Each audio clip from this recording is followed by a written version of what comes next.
আগামী মাসে ভিয়েতনাম কিংবা সিঙ্গাপুরের বিপক্ষে বাংলাদেশের জার্সিতে কি দেখা যেতে পারে ট্রেভর ইসলাম কিংবা জায়ান হাকিমকে? তাদের কাজের অগ্রগতি কতটুকু, এ নিয়েই বিস্তারিত বলার চেষ্টা করব, আশা করি শুনবেন।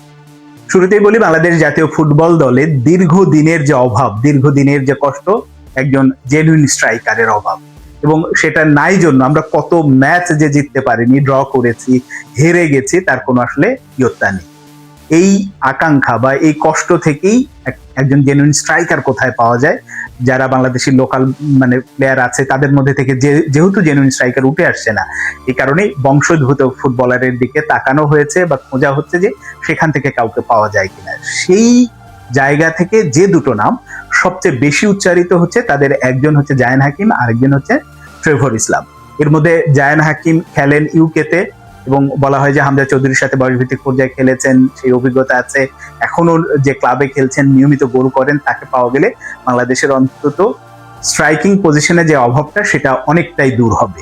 এখন জায়ানেরও আগ্রহের কোনো কমতি নেই, বাংলাদেশের জার্সিতে খেলতে চান তিনি। একদিকে জামাইকান, অন্যদিকে আবার বাংলাদেশি বংশোদ্ভূত, তার নানার সূত্রে তার আগ্রহের কমতি নেই। কিন্তু আগ্রহ থাকলেই তো হবে না, কাজটা এই এন্ড থেকে, বিশেষ করে বাংলাদেশের পক্ষ থেকে বা বাংলাদেশ ফুটবল ফেডারেশনের পক্ষ থেকে কাজটা কত দ্রুত করতে পারে। কারণ তার কাজের অনেক রকম জটিলতা আছে। তিনি নানার সূত্রে বাংলাদেশি, তার নানা যখন বাংলাদেশে ছিলেন সেটা তখনও বাংলাদেশ ভাগ হয়নি, অর্থাৎ পূর্ব পাকিস্তান এবং পশ্চিম পাকিস্তান ওই সময় তো তিনি ছিলেন বাংলাদেশি। তারপরে এই যে দীর্ঘ সময় আসেন না, দেশে আসা নেই, যোগাযোগ নেই, ফলে কাগজপত্র নিয়ে এক ধরনের জটিলতা আছে। এই জটিলতাগুলো কাটানোর জন্য ফুটবল ফেডারেশনের যত দ্রুত উদ্যোগী হওয়া দরকার ছিল, যত দ্রুত কাজগুলো করার ছিল, সেটা হয়নি। ফলে এই মার্চের উইন্ডোতে ভিয়েতনাম এবং সিঙ্গাপুরের বিপক্ষে পাওয়া যাচ্ছে না, এটা শিওর। এবং তার কাজে খুব বেশি যে অগ্রগতি হয়েছে তাও না।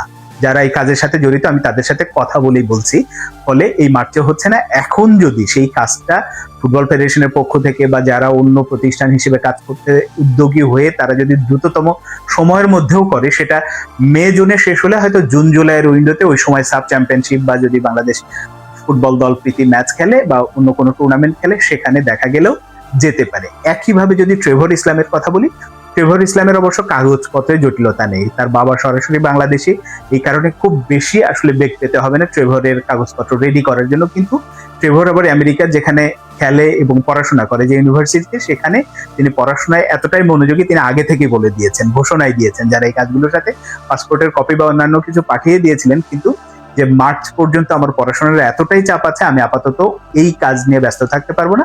মার্চের পরে তিনি সময় দিতে পারবেন এই ফিফার জটিলতা, বিভিন্ন মেইল চালাচালি, এখানে যাওয়া সেখানে যাওয়া, পাসপোর্ট করা, এই ব্যাপারগুলো নিয়ে মার্চের পরে তিনি সময় দিতে পারবেন। এবং সে কারণে এই মার্চে যেটা ভিয়েতনাম এবং সিঙ্গাপুরের বিপক্ষে ম্যাচ আছে, সেখানে কিন্তু ট্রেভরকেও পাওয়া যাবে না, অর্থাৎ জায়ান এবং ট্রেভর কাউকেই এই মার্চে যে ম্যাচ দুটো আছে সেখানে পাওয়া যাচ্ছে না। যদি তার কাজও, ট্রেভর ইসলামের কাজও মার্চের পরে এপ্রিল থেকে শুরু হয়, সেটা হয়তো মে জুনে গিয়ে আমরা সাব চ্যাম্পিয়নশিপে এই দুজনকে জাতীয় দলের জার্সিতে দেখা পেলেও পেতে পারি। এখন দেখা যাক আসলে ফুটবল ফেডারেশন বা যারা এই কাজগুলোর সাথে সংশ্লিষ্ট আছে, যারা করছে, তারা কত দ্রুত উদ্যোগী হয়ে কাজটা আসলে শেষ করার পরে বোঝা যাবে, কিন্তু আপাতত হচ্ছে না।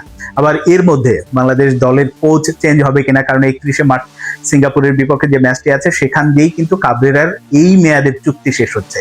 আমি যতদূর জানি হয়তো কাবরেরাকে আবার রেখে দিচ্ছে। যদি তাকে রেখে দেয়, তাহলে হয়তো কাবরেরার অধীনেই সেই সাব চ্যাম্পিয়নশিপে এদের অভিষেক হলেও হতে পারে।